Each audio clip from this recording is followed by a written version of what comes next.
Welcome to Computer with Salman. I am Salman Ahmed, a young, passionate programmer and a computer science teacher. Let's learn, build and grow together.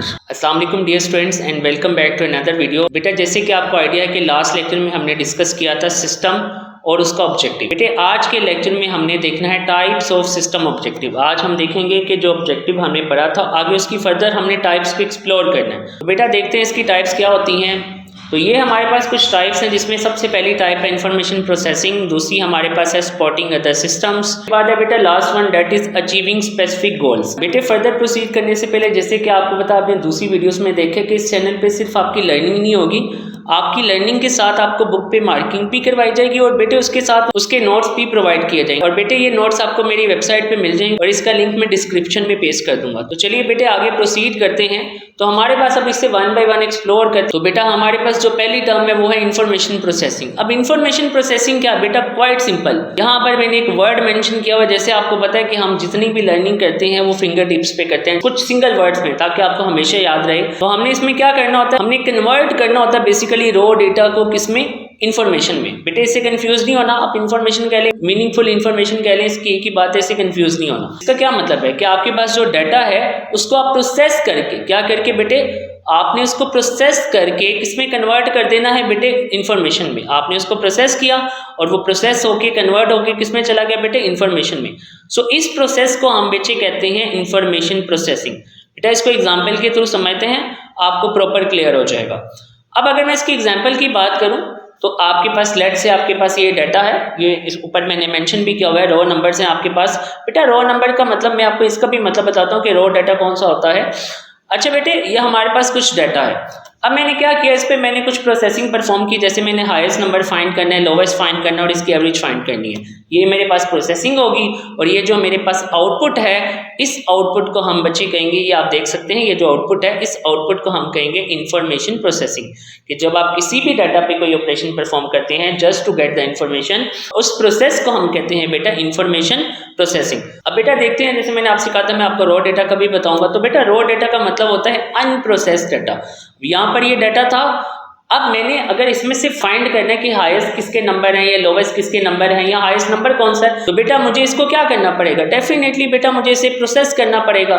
तो जब ये process होता है तो ये किस में कन्वर्ट हो जाता है बेटे, इंफॉर्मेशन में। तो उस प्रोसेस को हम कहते हैं कि जब आप किसी डाटा पे ऑपरेशन परफॉर्म करते हैं उस प्रोसेस को हम कहते हैं इंफॉर्मेशन प्रोसेसिंग। तो बेटा ये आपको इस फ्लो से पता चल जाएगा, आपके पास डाटा था, आपने उसको प्रोसेस किया और वो किसमें कन्वर्ट हो गया, इंफॉर्मेशन। तो ये जो प्रोसेस है सिंपल फ्लो, ये इसको हम कहेंगे इंफॉर्मेशन प्रोसेसिंग। बेटा इसकी फर्दर एग्जांपल्स देखते हैं ताकि आपको मजीद क्लियर हो जाए। यहाँ पर आप देख सकते हैं कि हमारे पास कुछ फ्रूट्स हैं, जैसे कि 3 एप्पल्स, 2 बनानास, 1 ऑरेंज।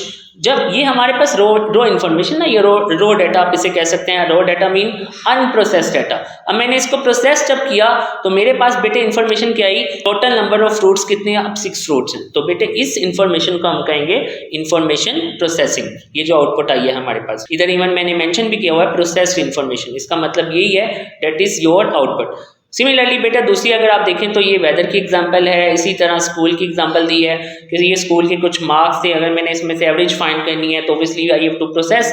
तो जो प्रोसेस होगा तो उस प्रोसेस को बेटे हम क्या कहेंगे, इंफॉर्मेशन प्रोसेसिंग। और जब इंफॉर्मेशन प्रोसेसिंग होती है तो हमारे पास क्या आ जाती है, इंफॉर्मेशन, और जिसे आप आउटपुट भी कह सकते हैं। अच्छा बेटे आगे यही फ्लो है जो हमने लास्ट में भी डिस्कस किया कि डाटा को आप प्रोसेस करेंगे और वो किस में कन्वर्ट हो जाएगा, वो इंफॉर्मेशन में कन्वर्ट हो जाएगा। बेटा आगे सेकेंड टर्म देखते हैं, that is supporting other system. अब बेटे सपोर्टिंग अदर सिस्टम्स क्या है, बड़ा सिंपल है ये भी, कि एक सिस्टम दूसरे को सपोर्ट कर रहा है, मतलब एक सिस्टम दूसरे पे डिपेंड है काम करने के लिए। फॉर एग्जांपल बेटे इसको एग्जांपल के थ्रू समझते हैं। आपके पास लेट से, अच्छा बच्चों, फर्दर मूव करने से पहले आपसे छोटी सी रिक्वेस्ट है, इस वीडियो को लाइक करें, शेयर करें और इस चैनल को सब्सक्राइब करें। कंप्यूटर है, अब आपको ये बहुत अच्छी तरह पता है कि अगर मैंने कंप्यूटर्स में गेम्स खेलनी है या ब्राउजिंग करनी है, ब्राउजिंग का मतलब आपने सर्चिंग वगैरह करनी है, विंडोज़ है, अगर आपके लैपटॉप की या पीसी की विंडो नहीं होगी तो क्या आप गेम्स खेल पाएंगे, क्या आप उस पर ब्राउजिंग कर पाएंगे, डेफिनेटली नहीं।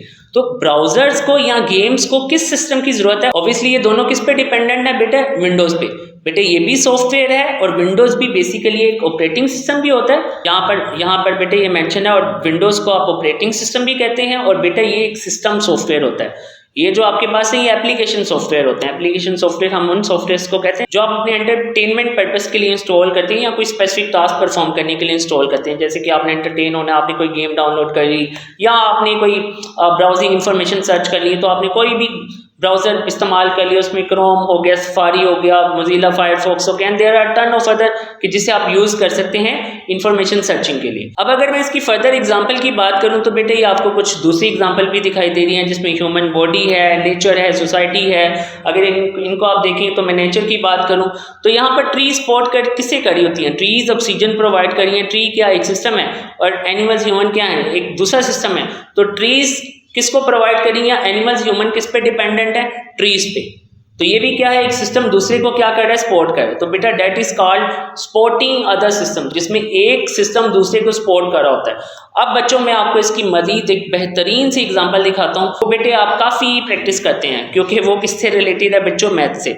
अब बच्चे ये देखें कि एरिया को कंप्लीट होने के लिए किसकी वैल्यू को जरूरत है? जैसे मैंने कहा एरिया डिपेंड करता है किस पे? रेडियस पे। अगर यहाँ पर रेडियस नहीं है तो एरिया को हम फाइंड नहीं कर सकते। तो एक सिस्टम किस पे डिपेंड है? दूसरे पे। इसी तरह स्पीड को अपने आप को कंप्लीट करने के लिए, अपने आप को एग्जीक्यूट करने के लिए किसकी ज़रूरत है? डिस्टेंस की ज़रूरत है। और किसकी ज़रूरत है बेटे?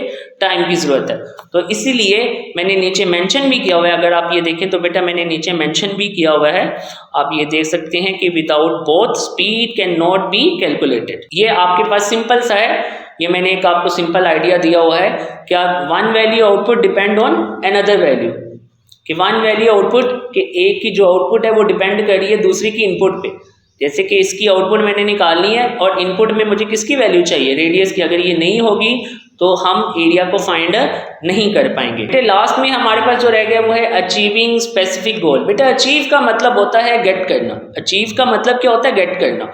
स्पेसिफिक गोल कोई भी, लेट से मैं कहता हूं कि मैंने आज इतना काम कंप्लीट करना है, तो मैंने गोल सेट किया, उसको कंप्लीट कर लिया, सो दैट मींस कि I have achieved my goal. So that's called achieving specific goal. Goal बेटा किसी भी टारगेट को कहते हैं, आप काम कह लें, आपने उसको कंप्लीट करना है। जब वो कंप्लीट हो जाएगा तो इसका मतलब आपने अपने जो स्पेसिफिक गोल था उसको क्या कर लिया हुआ है? कंप्लीट। यहाँ पर मैंने मेंशन भी किया हुआ है achieving specific goal means successfully reaching a clear target और रिजल्ट यू प्लान फॉर, जिसके लिए आपने प्लानिंग की थी, आपने उसको क्या कर लिया? गेन कर लिया। फॉर एग्जाम्पल बेटा इसको एग्जाम्पल के थ्रू समझते हैं। आपका गोल है कि आपने गेम का जो लेवल है वो कितना फिनिश करना है? 10। तो जब आप 10 लेवल कंप्लीट कर लेंगे इसका मतलब आपका जो गोल है वो क्या हो चुका है? यहाँ आपका टारगेट जो है वो क्या हो चुका हुआ है बेटे? कंप्लीट हो चुका है। इसी तरह बेटे कुछ अदर एग्जांपल्स है जहाँ स्टडी है कि आपने 80% मार्क्स अगर गेन करने हैं, तो जब आपके 80% मार्क्स गेन हो जाएंगे तो इसका मतलब आपका टारगेट क्या हो चुका है? अचीव हो चुका हुआ है। सिमिलरली बेटा ये है दूसरी एग्जाम्पल। इसी तरह आपने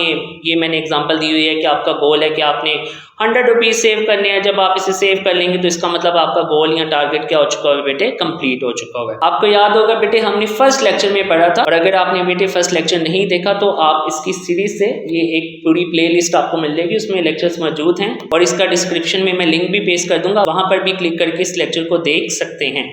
अच्छा बेटे अब कंपोनेंट्स की बात कर रहा था, तो बेटे सिंपल कंपोनेंट्स क्या होते हैं? कंपोनेंट्स का दूसरा नाम होता है बेटा पार्ट्स। ये मैंने आपको पहले भी बताया हुआ है, आपको याद होगा हमने फर्स्ट लेक्चर में बेटे पढ़ा था और उसमें भी मैंने बताया था कि हमारे पास पार्ट्स हों या कंपोनेंट्स हों, इनका मतलब एक ही होता है, क्योंकि हम सिस्टम पढ़ रहे थे तो सिस्टम बनता है कंपोनेंट्स के कम्बिनेशन से। तो वहां पर मैंने बताया था कंपोनेंट्स का दूसरा नाम क्या होता है बेटा? पार्ट। इससे कंफ्यूज नहीं होना। कंपोनेंट्स क्या है कि ये डिफरेंट पार्ट्स होते हैं, जैसे कि आप देख सकते हैं ये जो पार्ट्स हैं ये सारे किसके हैं? ये कंप्यूटर के पार्ट्स हैं, तो इनको हम क्या कहेंगे? कंपोनेंट्स। अब बेटे ये कंपोनेंट्स मिलकर एक स्पेसिफिक काम परफॉर्म कर रहे होते हैं। अब बेटे आपको बड़ी आसान सी एक और एग्जांपल देता हूँ। ये आपको ह्यूमन दिखाई दे रहा है। अब ह्यूमन के अगर आप देखें तो ये इसके पार्ट्स हैं, ये ईयर एक पार्ट है इसका, ये इसकी आई पार्ट है, ये इसका फेस पार्ट है। तो बेटे पार्ट मिलकर एक क्या बना रहे होते हैं? एक सिस्टम को बना रहे होते हैं। पार्ट मिलकर क्या बना रहे होते हैं बच्चे? सिस्टम को। जैसे मैंने यहाँ पर मेंशन भी किया हुआ है कि जो हर, जैसे यहाँ पर बेटे मैंने मेंशन भी किया हुआ है कि each has a specific role and contribute to the overall working. Overall working का मतलब ये है कि आई का काम क्या होता है? आपको याद होगा हमने सिस्टम ऑब्जेक्टिव के बारे में भी पढ़ा। अगर आपने वो नहीं देखा तो बेटा अगेन आपसे कह रहा हूँ कि आपने फर्स्ट लेक्चर देखना है, देन इसकी आपको प्रॉपर अंडरस्टैंडिंग होगी। बेटे सिंपल है कि आई का काम क्या है? इसका ऑब्जेक्टिव क्या है? देखना। ईयर हम क्यों यूज करते हैं? ये ईयर का काम क्या है? सुनना। अगर मैं बात करूं, अगर आपकी टंग है, जुबान की बात कर रहा हूं, वो क्यों यूज होती है? तो वो टेस्ट करने के लिए इस्तेमाल होती है। तो बेटे हर पार्ट का अपना एक स्पेसिफिक रोल है, और जब ये सारे पार्ट्स मिलकर क्या करें, पूरी बॉडी को एग्जीक्यूट करवा रहे हैं, और उस बॉडी को हम क्या कहते हैं, सिस्टम कहते हैं। मैंने आपको लास्ट टाइम भी कहा था anything around you is object, और हर ऑब्जेक्ट को बेटे आप सिस्टम भी कह सकते हैं और उसको ऑब्जेक्ट भी कह सकते हैं। अब बेटे इसकी बुक पे मार्किंग कर लेते हैं। तो सबसे पहले है आपके पास टाइप्स ऑफ सिस्टम ऑब्जेक्टिव। अच्छा बेटे यहाँ पर कटिंग नहीं है, सबसे पहले इंफॉर्मेशन प्रोसेसिंग, इसकी कंप्लीट डेफिनेशन आनी है। ये दो एग्जांपल है, इन दोनों में से आपको एक कर लीजिएगा। सिमिलरली बेटा ये भी कंप्लीट आएगी, एग्जांपल दो हैं, आप एक कर सकते हैं। ये अचीविंग स्पेसिफिक गोल्स है, इसकी भी दो एग्जांपल है, दोनों में से आप एक कर सकते हैं। उसके बाद बेटे हमारे पास है कंपोनेंट्स, इनको आपको करने की जरूरत नहीं है, ये टिडबिट्स आप छोड़ दें, इनकी जरूरत नहीं है आपको। उसके बाद है बेटे कंपोनेंट्स, और कंपोनेंट्स की आपने जो डेफिनेशन करनी है वो आपने स्टार्ट से लेकर आपने इसको करना है यहाँ तक, वर्क्स तक, ये आपकी कंपोनेंट की डेफिनेशन होगी। सो बेटा अब जैसे कि आपको पता है ये आपके पास क्विज है, जैसे आपको पता है कि हर वीडियो में आपको क्विज दिया जाता है ताकि आइडिया हो जाए कि आपने कितना गेन किया है। तो बेटे ये कुछ क्वेश्चन है, आपने इनके आंसर किस में पेश करने हैं, कमेंट में पेश करने हैं। So beta, that was our today lecture. Allah Hafiz. Thanks for watching students, and kindly don't forget to subscribe.